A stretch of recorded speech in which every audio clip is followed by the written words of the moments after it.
guys, it's Shrishti, and this is my second part of Voltron Season 2 review.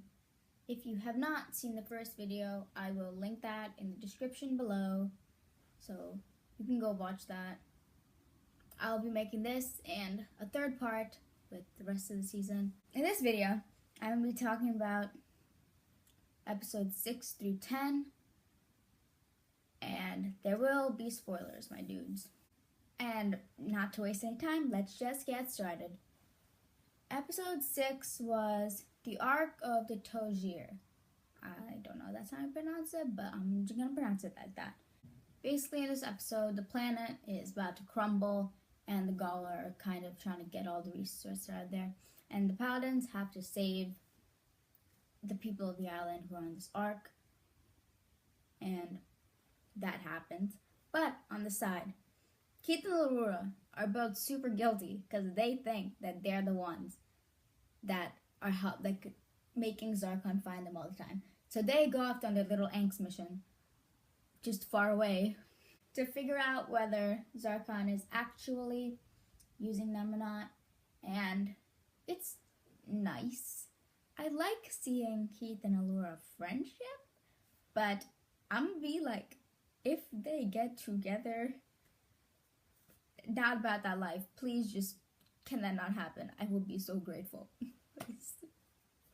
At Voltron staff. And basically this episode, they kind of realized that they cannot work not as a team. Like, before Keith comes to, like, the island, like, the planet, they are trying their best, but they can't figure it all out to save the people. And what I really liked about this episode is, of course, unlocking more of the lion. Like, I'm pretty sure they unlock, like, Hunk unlocks a part of his lion, and they get that huge-ass Voltron sword. Does that happen in this episode? I think it does. And what I also really like is is the Red Lion's obvious connection with Keith. Like, literally, they're hella far away, and Red goes to save Keith.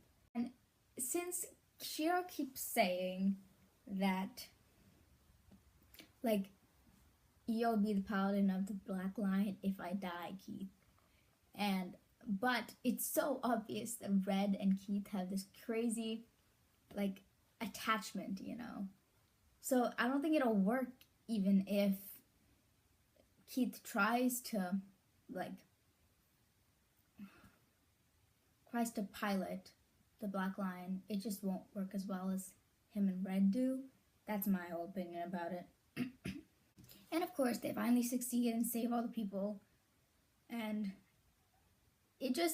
but the main point is basically, Keith and Allura are not why Zarkon can find them. And of course, it's because of the Black Lion. And Zarkon used to be the paladin of the Black Lion, so he's using a still everlasting connection to the Black Lion to track them. Episode 7, Space Mall. On one hand, there's Shiro, part of the story. Shiro, because he figures out that Zarkon is tracking him to the Black Lion, he wants to, stronger connection with the Black Lion. So they go on, an adventure, an adventure in their minds. It's pretty crazy. And that's kind of, a dark side of the episode, because at the end, Zarkon and Shiro are fighting through, their minds. It's super, cool and interesting. And animation is really good for that scene. And then, the other part. Basically, Corin and the rest of the Paladins go to this mall to try to find teledav lenses, which help them create wormholes and all that. And the adventures they have in this freaking mall are the greatest thing. It was actually so funny. What an episode. Lance and Pidge finding that shop and wanting to get that certain video game. And they realize they can't even play it in the end because they have nothing to use. And they freaking, the cow just shows up. They get a free cow with their purchase. It's so funny. And, I love Hunk and, that whole chef thing. And he, just turns the restaurant into his restaurant because he's so good at cooking. It's actually hilarious. And Corin is just so funny all the time. He has to bargain to get the lenses, and then it just Oh my god. The episode, it's kind of a crack episode, but damn, it was needed. It was so funny. It was great. Episode 8 was The Blade of Marmora, which was like hardcore serious shit going down in this episode, y'all. Like, they find the main hideout, they gotta go in. Only 2 guys can go in. Shiro picks Keith, and Lance is like, yo, you can't pick Keith, he's gonna lose it in there. And Shiro's like, nah, I'm picking Keith, even though Keith ends up losing in there anyway, so Lance was right. And more talk about how Keith is going to lead Voltron later, and I was like, is he? And of course, when they see Keith's knife, and they're like, how'd you get that? We need it. They like, freak out. And just the trials messed me up so hard. It was crazy. And he gets, Keith's, like, this is off topic, but Keith's black suit was haunting me. Like, just, why? It hurt. Like, it was just, why can't cartoon character look that good? That's my question. I just can't do it. Basically, those trials, oh my god. And then when he figures out he has to go down into where they were coming from, then the whole hallucination with Shiro. Oh my god. And he's like, Shiro, you're like a brother. Okay. Shiro, you're like a brother to me. When he said that, I was like, yes! My life is complete. I was so happy. And when he like, this is the episode. This is Gaara Keith episode. It happened. What we thought, what we all predicted, it happened. Gaara Keith. Gaara's mom, Gaara's mom. Keith's mom is probably a Gaara. We don't know anything about that yet. But we saw his dad, who looks like a Texan farmer. But it was really crazy. I was freaking out, actually. Wow. Before this season, I was like, it's very plausible that this is gonna happen, but I'm just gonna pretend it doesn't because it's gonna make me sad, and now it's real, and I can't have to face it. It just doesn't work. I can't. I'm sorry. I love you, Keith. The next episode is episode 9, which is The Belly of the Weblum. This is they basically have to split off to do different things, and basically this episode focuses on Keith and Hunk, and I really like this episode because Keith and Hunk, I love the possibility of their relationship because just Keith is so broody all the time, and Hunk is always like kind of fun-loving, and it's really nice. And just at the beginning, I think you get a little hint of what Allura feels about Keith being Gaara, which is not a great thing. Like, she's not about that life, I'll tell you that much. And just, but of course they go off, and Keith and Hunk have to go to the belly of this worm thing, where they get, what do they have to get again? Right, they have to get Skulltrite from the belly of this worm thing.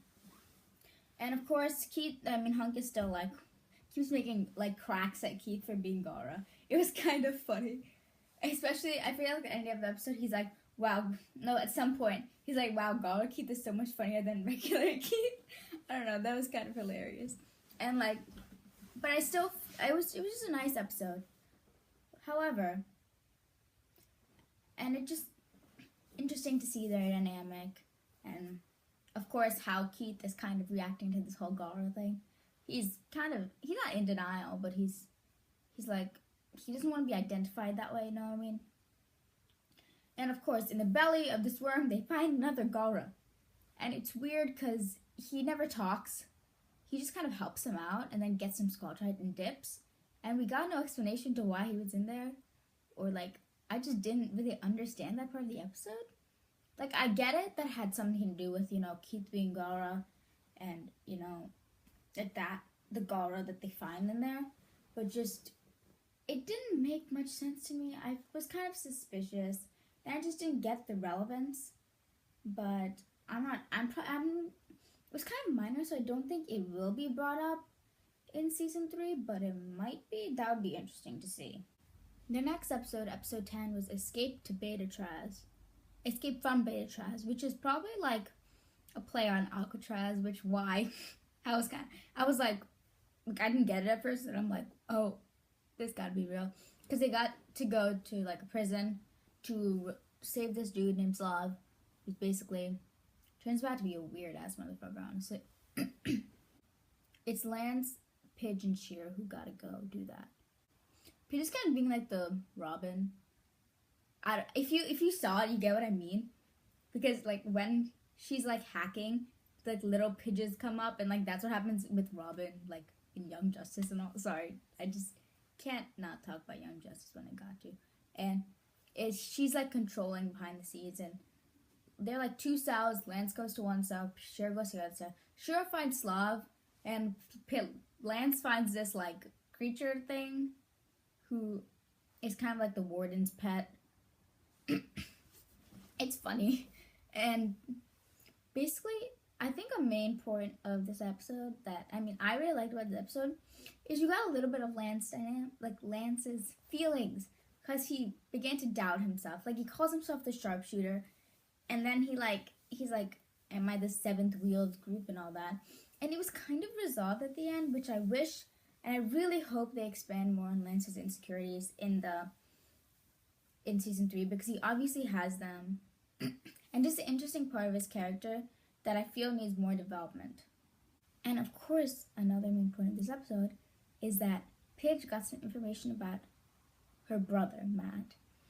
And just Pidge's family and how she's still yearning to find them. She got a little bit of information, and I really hope it goes a long way, and in season 3 they reunite. But I'm also really scared for them to reunite, because I have weird feelings that like Pidge's brother and her dad are kind of like brainwashed by the Galra. That is my weird theory for the future.